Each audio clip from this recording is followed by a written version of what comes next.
It's good to have y'all back in here. Good to see you. Coach, how are you, brother? I'm good, Coach. We appreciate everybody being back here. We know it's Thursday in the real world, but we want to wish y'all a happy Tuesday. Before Coach gets rolling, we wanted to remind your audiences that individual tickets, group tickets, and season tickets remain available through the Clemson ticket office at 1-800-CLEMSON or ClemsonTigers.com. If y'all have any questions on media availability, feel free to come see me. Yesterday we were heavy on athletes and coaches. After Coach today will be Will Shipley. So, Coach, whenever you're ready, take it away with your opening comments. All right, thanks, Ross. Well, it's game week, and hopefully y'all are all excited just like we are. You know, this is what we do. You know, we get a chance to now have some games to talk about, and you know, you get all the this is all the stuff all in the off season. It seems like it never ends. You know, from stories and narratives and all that stuff, and so now we get a chance to actually get to the games. But man, everything for us builds to this. This is what it's all about. I mean, we've been going since January, so this is just kind of the next step for us in our journey of 2022, and it's finally here, and we're ready to kick it off. I cannot wait to see us play. I want to see us compete against somebody else. We've competed, we had 3 weeks of camp. That's the longest camp we've had in quite a while, several years now. You know, our camp has been a couple weeks, but school starting a week later gave us an extra week of camp when you're not on the 20-hour clock and all that stuff. So it was a really good camp, but a lot of competition on our practice field. And I love how the guys showed up every single day and brought it. We got a committed group. We've got a team that's really fun to work with, and I think that we got excellent leadership, but probably more than anything, I just like the attitude of this team. I like their attitude. I like their work ethic, and I think there's a lot of character in this group. So, and those are intangibles that win, and I think this team has a lot of great intangibles to go along with the measurables that you need to be successful at this level too. So, again, been a good camp. We're a healthy team. Man, that's been a blessing for us, and we're in a much better spot than we were this time last year, and hopefully that can be a trend for us this year. Obviously we got two guys that are two deep guys for us, and Adam Randall and Xavier Thomas that are out for this game. But both are trending in a really good direction. Adam is full speed. He's working on the scout team every day this week and next week, and really just taking every rep. Because that's kind of the last little check for him. And Xavier's doing great. So, we're in a good spot there, and guys are ready to get to Atlanta and play. For us, all the openers are hard always. I think for everyone, the opener is typically the toughest game to prepare for, just because you got so much time. You got no tape. You look at last year's tape, but it's new coaches galore. New coordinators. Everybody's got their own thing, and then you've had forever to get ready, and you don't have any video evidence kind of confirming what you think they may do. So you have to prepare for a lot in these type of games, and then you throw in the fact that, hey, this is a conference game. This is league play. And it's on the road. So this is always a hard game to get ready for, but especially challenging this year because Georgia Tech's they got a bunch of new faces. A bunch of new faces across the board on the coaching staff and with their personnel on the field. So there's a lot of unknowns as we go into it. So it's really about us knowing what we need to do and knowing who we are and our plan and how to apply what we do to whatever we see. And then making the right adjustments as we get into the flow of the game. Again, excited about getting down there. We've never played in Mercedes-Benz. I think I've been there one time. I went to a Falcons game, and a beautiful arena, and excited to experience that. So, but again, for us, conference play right out of the gate, our focus is to really just achieve our first goal, and that's win the opener. And, you know, that may seem like a simple goal, but if you look at how that applies to the championships at Clemson, you know, there's been 26 conference championships at Clemson, you know, in all the leagues we've been in historically. And Clemson is 23-2-1. Those championship teams are 23-2-1 in winning the opener. So it's a pretty significant game when it comes to you know, a championship team. And for us, I'm seven, and our 7 ACC championship teams, we won the opener. Every single one of those teams. Our 6 playoff teams, they all won the opener. All right. We didn't win the league last year, and we didn't win the opener. And so, you know, our goal was simply to try to find a way to achieve the first goal, and then we go from there. So, again, excited to see us play, see where we are, how we can improve, and go from there. But also had a real great opportunity yesterday to speak to the Children's Healthcare Hospital there in Georgia. And, you know, got a chance to visit with some of the patients. But I had a sweet little girl named Hannah Evans, and she's 13. And so I told her I'd give her a shout-out today. So, Hannah, there's your shout-out. I enjoyed visiting with you. They had me on a robot, and I was roaming around the hospital. I could drive it with my keyboard. It was pretty cool. So really good experience, and something that was, you know, made possible by Chick-fil-A and the kickoff thing that they got going on. So a lot of fun yesterday. With that, we'll take your questions. He's good. Ready to go. Coach, it was a weird game against Tech last year, the lightning delay, and turned into a real dogfight. And I'm sure your guys would have a lot of excitement going into this game regardless, but I imagine the fact that it was so close last year gives your guys a lot of respect for Tech. Man, heck yeah. I mean, we got respect for anybody that we play, and especially our conference. You know, I mean, you got to show up ready every single week. We were fortunate to find a way to win the game last year, and you know, we know that we got to do some things better. And, you know, we had some opportunities that we didn't capitalize on. And but, man, I thought they played a hard-fought game just like we did. And, again, we were at home and found a way to win, and now we got to go on the road and find a way to do the same thing. But, you know, they'll be as excited as we are, and both of us are undefeated, and one of us is going to come out with a loss. So, you know, being excited don't get it done. You know, we got to go execute and earn it on the field. Dabo, Bless you. I know this is a ridiculously high bar, and like you said, you have to go earn it on the field. But as far as going into a season, how does this defensive line depth that you have compare with the other good ones that you've had before? Yeah, I mean, on paper, and again, you know, they haven't done anything or earned anything, but on paper, it reminds me of our 14 defensive, you know, line. You know, everybody talks about 18, and that was a great group, but really very young behind. We got lucky. You got to have some luck, you know, to win a national championship. There's so much that's got to go into that, and you got to get a little luck along the way. And we were very, very fortunate that Christian and Dexter and Cleveland and Austin played every game, you know, and we had Albert. You know, we kind of had 5 guys, and if you really look at the roster, we were really young and very inexperienced and very unproven behind those guys. And those guys had to play a lot of snaps. You know, we had a very young Justin Foster that was moving from linebacker. We had Logan Rudolph. Xavier Thomas was a true freshman, you know, so just and some other young guys in there. And so we were very fortunate. But that's, you know, that's what it takes to have a season like that. Our 14 team, just the opposite. And they had some misfortune. If you go back and look at that team, our 14 team was, I mean, heck, all them guys are still, you know, you look at that D tackle group, Deshaun Williams, he's on year 8 with the Broncos, you know, Carlos Watkins, DJ Reader, Grady Jarrett. I mean, you know, I think Josh Watson was in that group as well. I think Brandon Thompson was gone. But, I mean, it was,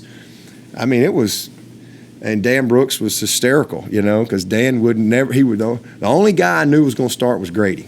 But that's just, and it wasn't because he was more talented than anybody. He just separated himself in every area.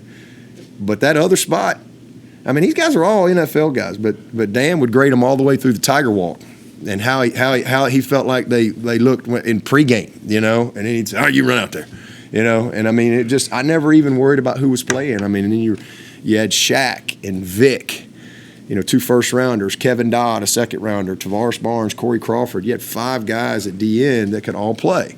And so they were all experienced guys. So to me, you know, again, everybody talks about 18, but the makeup of the D-line reminds me more of 14 just because we have not just depth. We have some really, really talented players in there. And, you know, I think we can play a lot of people. I don't think there's anybody that's got to go play 60 snaps. And I think that's a blessing for us. So on paper, we're talented. We've got good depth there.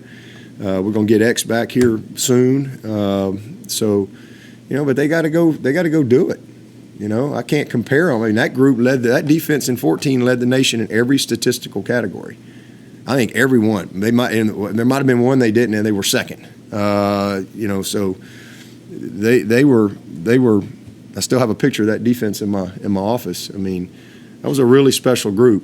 You know, and I can't mention this group in the same breath because they ain't done anything. You know, but again, you don't play it on paper, but it's a talented group that has the opportunity to hopefully do something special this year if we can stay together. And then 14, you know, offensively, Deshaun got hurt, and you know we had a couple challenges there, but you know that team finished well, and I thought built a good foundation. With your running back group and the game circumstances dictated, but is the goal to maybe give the 3 guys in the depth chart kind of balance it out and give them equal carries? How's that rotation going to work? What's No, I don't think we're going into a game with, okay, hey, this guy gets 10 carries and this guy gets 10 carries and this guy gets, you know, I mean, I think you got to just pay attention to the game and the flow of the game, and you know, you got to have instincts, and some guys are hot, you know. Somebody gets hot every now and then, and you got to see that. But the goal is definitely to lean on all those guys, and they're all going to play and play in every situation. There's not a single situation that I don't trust, you know, Kobe and Maffa and Shipley in. You know, they all do similar things, but yet they all are different and unique in their own way. And so trust them. They're all going to have big moments for us. So. You know, they just got to go play, and we'll do a good job of. And then sometimes the game dictates things, you know, as far as rhythm and possessions, and you know, how long is the drive? You know, maybe you score in 3 plays. You know, so all those plans kind of go out the window. Maybe you got a 15-play drive, 10-play drive. So we'll use them, and really fortunate to have. You know, those 3 guys, they've had a great camp, and they're excited about it. And the best thing is they're very selfless, and they really support each other. They want each other to be very successful, and they're a close group. You know, Shipley and Maffa are roommates. It's a really tight-knit group, and they understand that you know they're gonna be stronger together. Coach, Mitch Hyatt was the first true freshman to start for you on the offensive line as a true freshman. What has Blake Miller done in August to really earn your trust?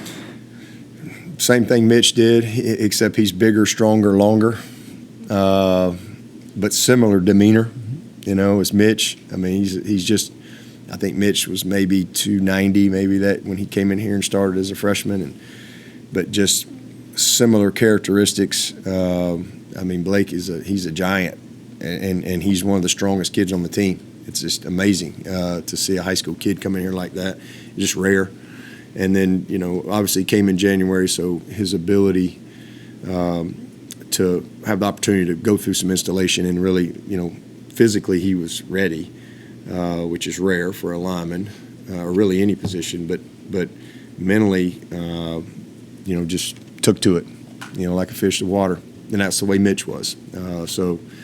You know, that's why he is where he is. He's earned it. It's created some opportunity and flexibility with that entire group, but really proud of him. He and Sadler, the other true freshman that came in January, both really talented, you know, freshmen that'll help us this year. You get ready to get on the bus Monday. What's going to be one thing that you're like, you haven't seen your team play since last December? What's one position group or one thing that you're like, I can't wait to see this and see how it turns out. Offensive line. We'll see them. We'll see them play. We'll see them. It's just been a great group, man. It's been a great offseason. I mean, you look at Putnam. Being able to move him in the spring was awesome. He's healthy. He's 314 pounds. He's just transformed himself. Walker Parks this time last year, getting ready to get his first start. And this guy is a really, really good football player. That's unbelievably committed and passionate. He's in a different place. Marcus Tate, this time last year, true freshman, really wasn't ready to start, but it's just kind of where we were. And I'm excited. J Mack is J Mack. I mean, we've got one senior, and he is really a special guy.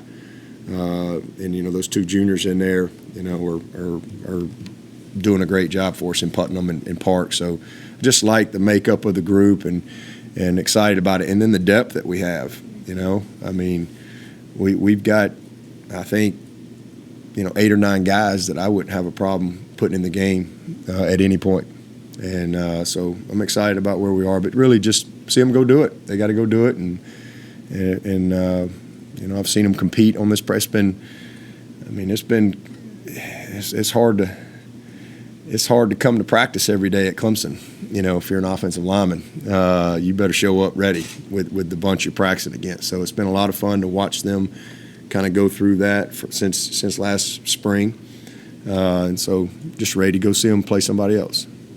You mentioned that Dietrich is a guy that could have possibly started for you guys last year. He's not listed too deep. Just where is he in his development? Oh, I wouldn't worry about all that. He's right there. That's more of a reflection of what Brian Tucker's done. Brian Tucker is right there as far as being a starter for us. Mitchell Mays. I mean, we got that little redshirt sophomore group that have all taken a big step. Trent Howard, Linthicum, redshirt freshman, John Williams, finally getting him back. So it's just, he's just got to compete. He's physically getting close as far as where he needs to be. In fact, we were just talking about him last night, watching him run and practice. He's going to be special, but mentally just, getting everything where he needs to be so he can really play fast like we need him to. So he missed all last year. And not only did he missed all last year, and he was, here he was coming. I mean, we really felt like he had a chance to be a starter for us. And then all of a sudden, boom, you're shut down. And not only are you not playing and developing the way you need to, now you're coming off an ACL. And you're a big man, and you missed the spring, so he's still just coming, but he's progressing great and got a bright future. Does this group of corners have the potential to be the best group you've had? I don't know. I mean, we'll see. We got talented guys for sure, but we've had a bunch of good ones come through here. We'll see how they do, but I think we got good players, and I think we've evaluated well, and it's good to see Fred, have the type of fall camp that he is capable. He's really, just last year he really wasn't very healthy the whole time, and he's been through a lot. But I just like where he is. Nate is just super talented, but still putting it all together. True, really young player still, and he hadn't really played a lot under the lights yet. Sheridan is just solid and steady, and this guy's a 4th-year veteran. He's been through the battles. He's in a great spot physically, and he's confident. Same thing with Malcolm. He's healthy. So I just think we've got a really good group there, and those 2 young guys, Toriano and Lucas, man, they're what you're looking for. But they hadn't taken a snap. So it's a good group. We got good guys there, but we gotta go do it. At the beginning of spring, you had said you were interested in maybe adding an offensive lineman through the portal. Obviously, that hasn't happened. Was that a matter of you just didn't find the right guy, or have you seen so much from that group over the last 6 months that you no longer saw the value in needing to do that? Both of those combination. Coming out of spring, we were really encouraged and excited about the guys that we have on the roster. that we've recruited that are developing. But we felt like we with Trotter out, you know, that veteran guy, we felt like if we could find the right fit, you know, a veteran, you know, a graduate, a multi-year starter, you know, somebody like that, then we would certainly consider that. And we did. We actually, there was 2 kids that we offered that we really, really liked, but we just didn't get them. So, you know, but then there was nobody else that fit what we were looking for, and certainly compared to what we had on the roster. So, you know, looked at 2 guys, again, would have taken one of the 2, just didn't get them. But that was really it. In the whole portal, the whole world, there was only 2. You know, but if you look at how we recruit, I mean, I think we're 3rd fewest offers in the class of 23. You know, so, you know, we're not I mean, we know what we're looking for. This may piggyback off of that idea. I was reading a story on Tony Elliott in his first year at Virginia, and you're quoted in there saying that when you hired him, it was about hiring the person, not the resume. And I would certainly guess that is the same approach that you've had with hiring the coaches that you've brought in this offseason. Where did that mentality or that approach come from, and what does that mean to you? Like, what are you looking for in the right person? Like, what is that? It just comes from my background and my experience. You know, you win with people, you lose with them too. So that's just, I've competed at the highest level in this game, and you know, it all comes back to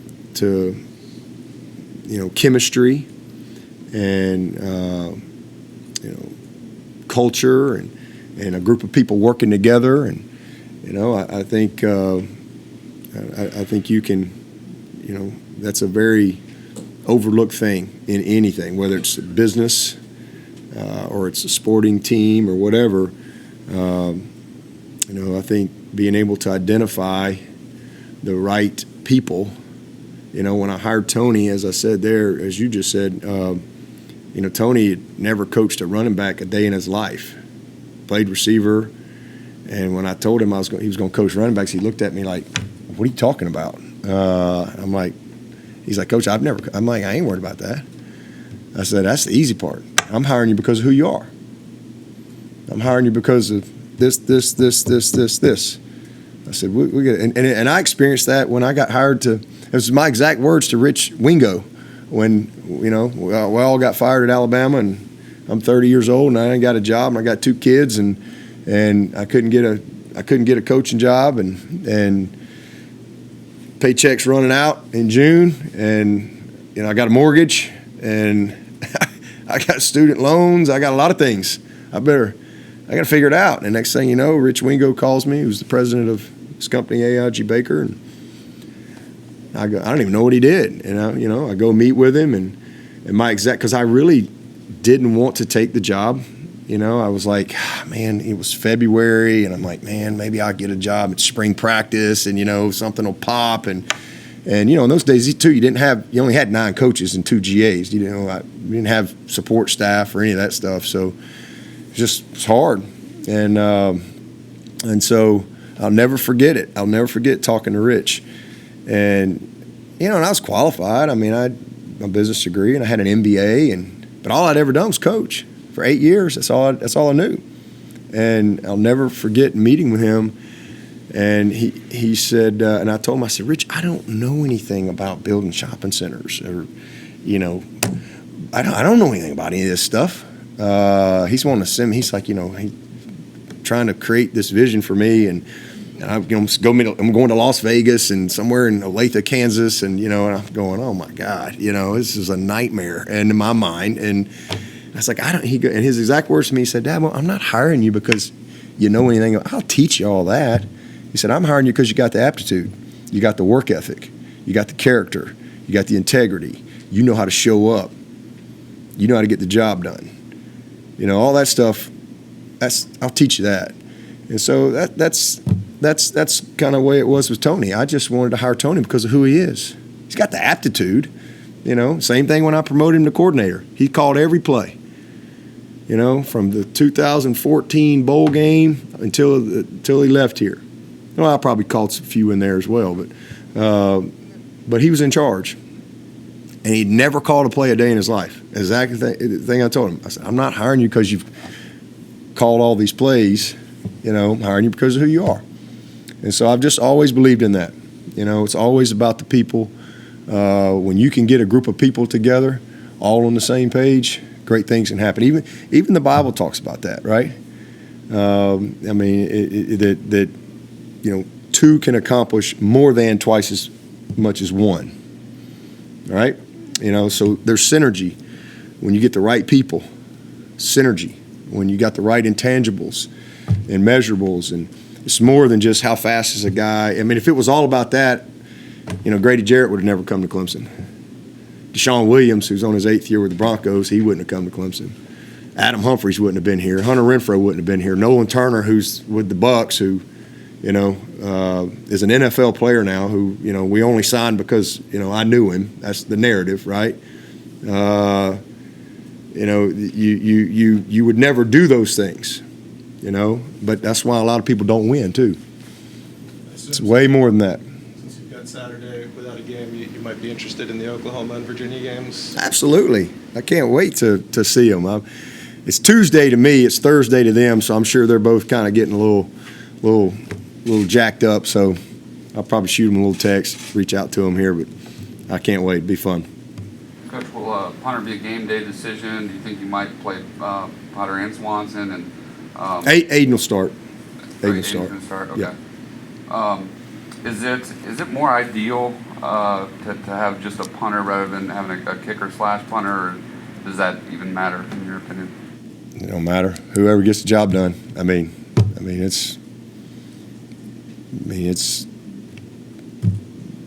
know there was a guy named Gardaki here that was pretty good. He did a little bit of everything. So what's ideal is having a guy that can put it through the pipes and bomb it. And if it's the same guy doing it, great. It doesn't matter. Those jobs there's no gray area in those jobs. Those are very easy positions to evaluate. So whoever's the most consistent at getting it done, I don't really care if he does all three or whatever. Potter can do it. And I think it's really going to help him too. For the next level, because obviously they don't keep many guys, or they dress about 48 on game day. So the more guys you have that can do multiple things, that's more spots for another position. You talked about needing to be better around DJ last year. Talk about the offensive line, the running back strength. And do you feel like there should be, or you hope there will be less pressure on DJ if you can run the ball more effectively this year? Well, I think just really more what you said first there. We just got to be better around him. If we're better around him, there will be less pressure on him, period. And that's not a knock on last year, but we got to be healthier. And if we're healthier, we're going to be better. And if we're better around him, he will be better. And then he's got to do the things that he needs to do within his own world as well. So, I feel great about the supporting cast, starting with the guys up front. And if they'll just go play like they've practiced, then I think we'll certainly be much better. Back in 2018, when you had Trevor and Kelly here, you made a point of trying to get some early series for Trevor in those first few games. How is this situation with DJ and Cade different? What's the sort of thought process into whether or not you'd want to get Cade out there just for a series or two in some of the early games? Well, I think it's more like DJ and Trevor. That's kind of how I see it. I think that, just like when DJ came in here, we wanted to get him as much opportunity as we could, within the flow of a game and the flow of the season, and that's what we did. And then obviously he ended up having to start a couple games, and I see the same situation. DJ's the starter, and we want to certainly get Cade as many opportunities as we can to play. But it'll be same as it was when DJ came in here. It'll be within the flow of the game and flow of the season. So really, really excited. Really all three of our quarterbacks that have taken the majority of the reps in camp have really done a great job. I can't tell you how fortunate we are to have the guys we got. I mean, DJ's been great. Cade has been awesome, and so has Hunter Johnson. So I'm confident in all those guys. But it's important to get Cade some opportunity as we go through the season, because those, this is it for Hunter, and DJ. I know he's got great aspirations. He's graduating in December. I mean, it's important to get Cade ready to roll, and hopefully it'll happen in a positive way as we go through the season. He'll get plenty of experience.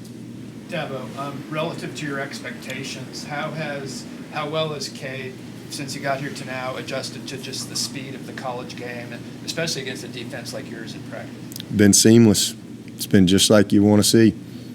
I've said it many times. I mean, I see the same things in Deshaun, same things in Trevor, same things in Cade when it comes to aptitude, and DJ. All three of those guys came in mid-year. So Deshaun, Trevor, and DJ. And right out of the gate, you saw the aptitude, you saw the high level of skill and talent, you saw the commitment, the work ethic, the attention to details, all of those things. And so Cade has come in, and he's so similar to all those guys. And he's got everything. And all those three guys, DJ, Deshaun, and Trevor, man, they just took to it. And you could just see them coming. And it's the same thing with Cade. I mean, the game is not too fast for him.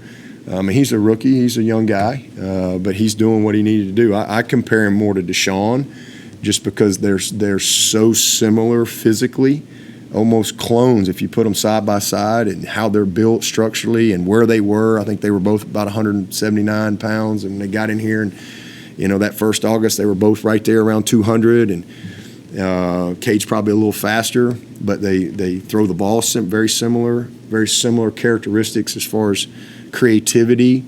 But it's he's a special young prospect, just like those other guys have been. As far as E.J. Williams and Bo Collins, how many reps have they been able to get in practice? Do you feel better about one more? Oh yeah, they've been going since last couple weeks, last week and a half or so. They've been rocking and rolling and ready to go. So we've kind of got we got a lot of depth there. That's the other thing. I mean, we're just in a different place, and I'm really excited about that group. Ngata has been he's been outstanding, and hopefully he'll go play like he practices. But Ngata and Spector and Bo and EJ, that's kind of our starters, if you will. We kind of look at those guys as the four starters. And then, man, you got Dakari and Adam Randall and Antonio and Will Taylor. Those guys, kind of coming around. And then you got Drew. I mean, we got 9-10 guys. Little Hampton Earl. I mean, that we really feel good about being able to go play. But we got about 8 guys that can really play at a high level, and I think that's good competition. But it starts with those first 4 guys. Dabo, there's an outside perception that you're against NIL, but I'm curious how you think athletes here benefited from those kind of opportunities. Yeah, I don't know. Yeah, people like to write that. I've never been against NIL. It's doesn't matter how many times I say stuff like that. Just people already have their stories written, but it is what it is. But it's been great for us. I mean, it really has. It's been great. I know there's a lot of unintended consequences that have come about because of the changes, and hopefully those will smooth out, or there'll be some order put into place somewhere down the road. And I know there's some crazy things that other places have dealt with, and we just haven't. I mean, I'm just being honest with you, and I think it's just, again, how we do things, how rooted and connected we are. I mean, again, I'm on year 20 here, so I would hate to be starting out. I know that, and trying to manage everything that you got to manage. Just getting going, trying to build a program and roster management and all those things, but. It's been great for us. It's been awesome, man. It's been great for our guys to be able to have opportunities. You know, we got a couple of great collectives out there, and I guess I can talk about that. I don't know that I think align with who we are as a program. As far as, you know, we're purpose driven, and it's great to see our guys serving the community.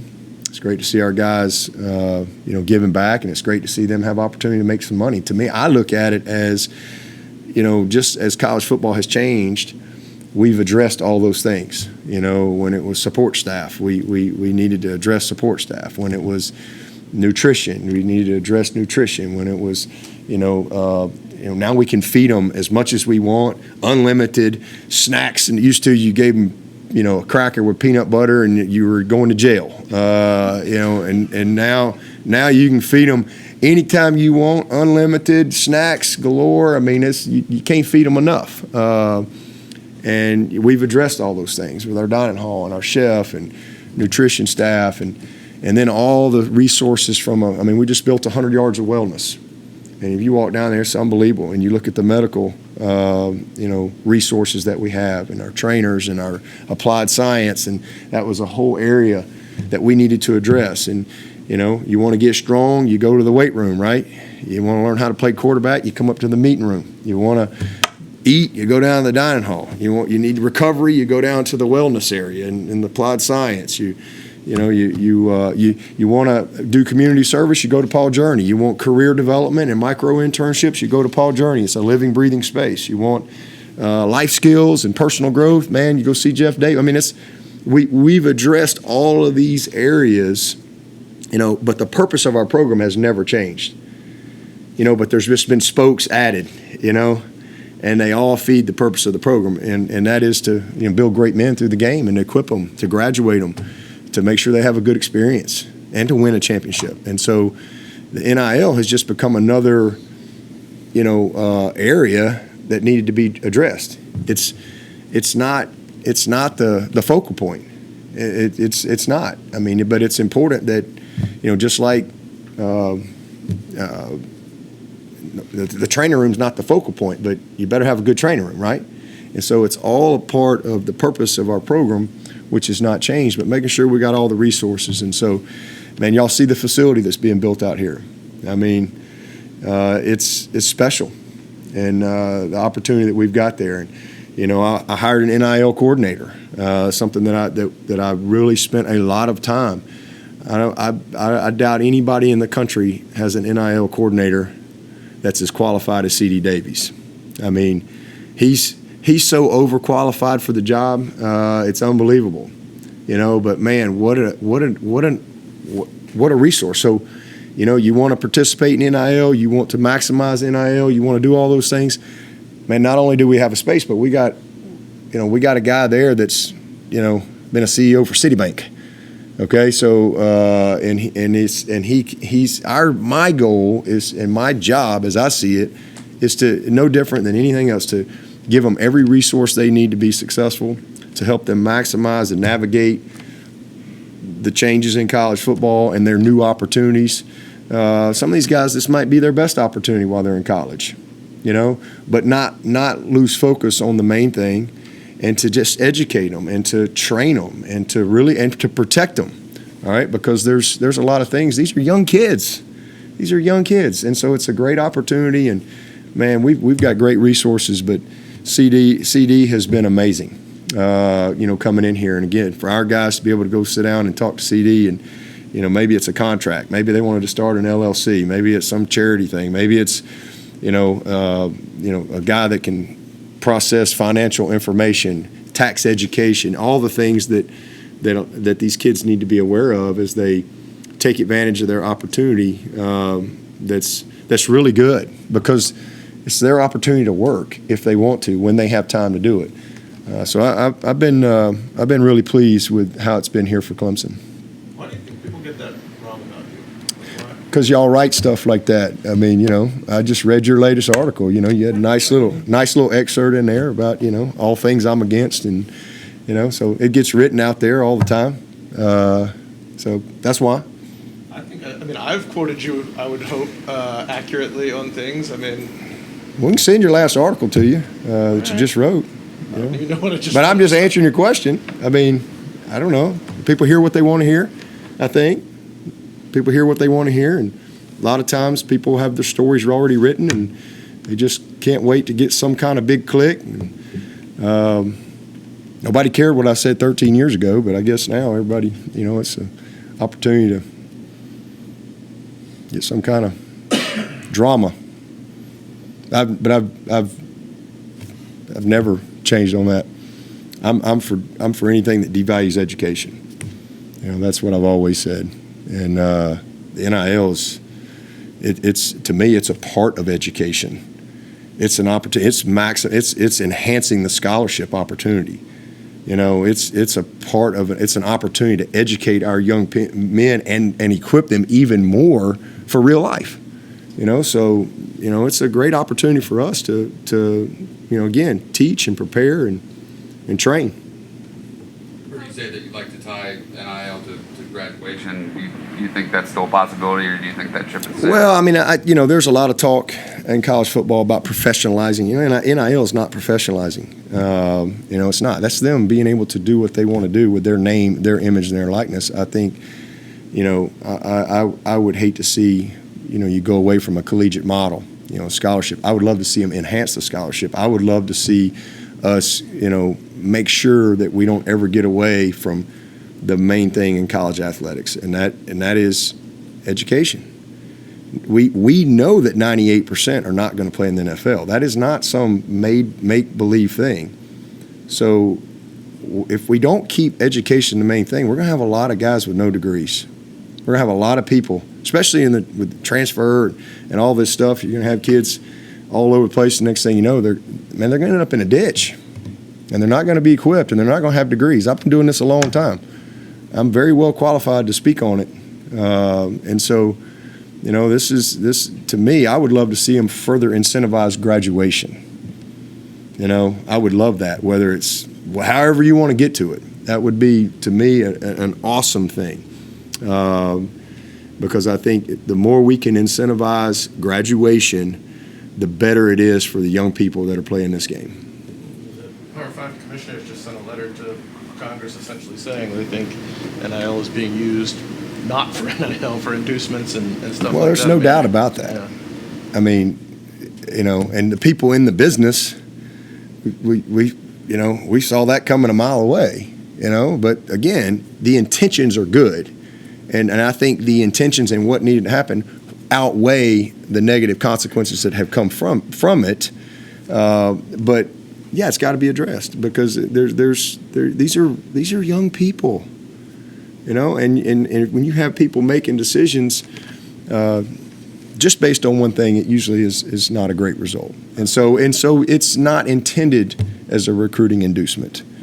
It's not. And then you throw in the bigger issue is the tampering with the transfer portal and tied into that. That's the number one issue, because there's no barrier. So you got a lot of people, you got a lot of pressure on a lot of people to win today, right? Like win right now. And there's quick fixes. And so there's not many people going into the portal without a plan. So how did they get a plan?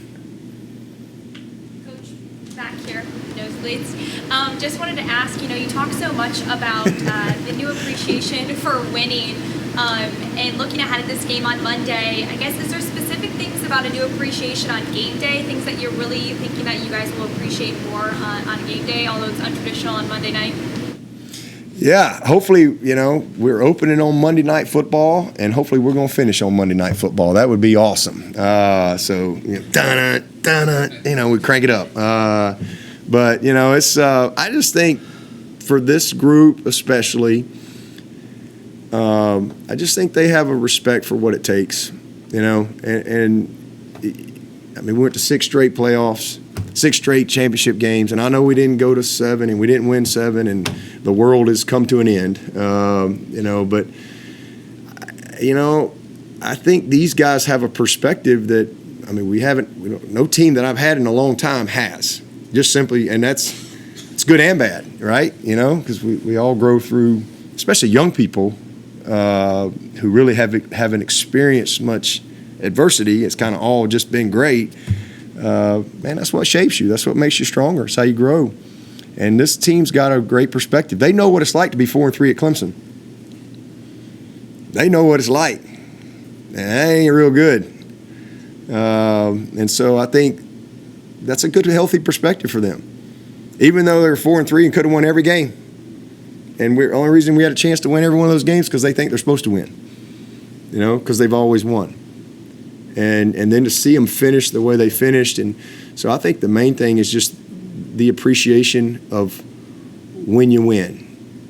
You know, because it got to a point where, oh, man, you won. We won 29 in a row around here one time. And you know what? It got to where if you didn't win by 14 points, oh, my God, what's happened to them? They're terrible. You know? And eventually that stuff just kind of gets into your players, and I don't care. Like, we celebrate every win, 59-58. 14-12. If we win, man, we've always celebrated that. You got the job done. You win 63-0. Guess what? There's something still you need to improve on. There's still a lot of things to coach, and I think this team, they're just excited about, you know, getting back on the field. I think they took great momentum into the offseason. They really worked really hard. And I think they just, again, have a really healthy perspective, and they've got a great appreciation for team meetings, practice, you know, just being together. A lot of veteran guys that know this is kind of their last time, and a lot of guys that came back here, quite frankly, because they want to finish well. And that has really driven everything. So I think just the appreciation of finding a way and what it takes to get it done. How have you seen that affect you personally? I mean, you've been doing this a long time. You've been through the grind. You've taken the heat on a bunch of stuff. How have you seen their excitement? Like, they told us yesterday, like, they thought they were good last year. They thought they were confident and ready. And they're like, this year, holy smokes, we had no idea how much better we could be and where we are now. How does that affect you and your excitement and just kind of that, you almost seem a little bit like naturally like giddy about like what they're capable of and that they see it? Well, we got a good team, and I mean, it's just it's again, it's fun when you go through stuff together with people, and you know, we got 135 players on this team, and I love our staff. I mean, this is an awesome staff. It's just been a lot of fun. I'm really thankful that we had a game, kind of thrown into the fire, if you will, against a good Iowa State team that have to kind of game plan together and work together and call plays together and all that stuff. That was fun, and then to be able to go through the spring. But you know, for me, it's just, man, I just love what I do, you know, and I'm thankful. I mean, this is year 20 at Clemson. I'm on year 20. October 13th will be 14 years as the head coach for me. And, you know, I mean, there's not much I haven't seen. You know, I have a really healthy perspective. And I'm just thankful. I'm just thankful and grateful that I get to come to work with just great people. I mean, I have 135 young men that sit in this room every day that are completely bought into who we are as a program, and they take ownership in it. And those veterans that are sitting up here, I mean, they're partners. I mean, it's just awesome, you know, to be able to have a group of young people that really love where they are, they love each other, and they really truly believe in themselves and our program. And you know, so it's fun. You know, this is what you work all year for, is the opportunity to get back on the field and compete. And this is you know, it's a blast. And we'll have some ups and downs. We'll have some challenges along the way. But man, it's all about the journey. Every year, it's all about the journey. You know, and I don't ever grow weary of that, because it goes fast. I mean, it goes fast. I mean, again, I can't even imagine. I can't believe this is my 20th season at Clemson. Just like that, bam, 3 kids out of the house. You know, my dog Hershey's on his last leg. He's been a part of every win. Got him right before my first season in 2009, and You know, he's kind of limping. We're having to give him arthritis medicine. You know, hang on, got to get through one more year. Come on, Hershey. And he's just kind of looking at me. So it's been fun to come to work with this whole group. I guess we're still a week away from the home opener, but have you seen the giant video board? And I think Ross has called it the Dabotron at one point. Can you approve of that? Yeah, well, I got Graham sent me a text this morning. Apparently, it was a video of them. It looked like they were working at night. I don't know if I guess it was last night of them lowering the new Tiger. You know, with the tail and all that stuff. So, yeah, I've seen it. I mean, we've scrimmaged over there a few times, and it's been really cool to watch it. I mean, it's awesome. You know what's going on. I mean, what we were able to do down here with our wellness area is a game changer for us. You know, the Branding Institute and the opportunity for our guys there to truly, you know, maximize and be prepared and educated on all things NIL, what's going on at the stadium with the Jumbotron, all the resurfacing and the, what do you call it? We got the ribboning, you know, the lighting stuff, and then the, what do you call it when they put stuff on the stadium? What do you call it? The stadium fascia. Fascia, the stadium fascia. All that stuff looks really, really good. The field looks good. I mean, it's a lot of fun. And then they're starting on the Lot 5.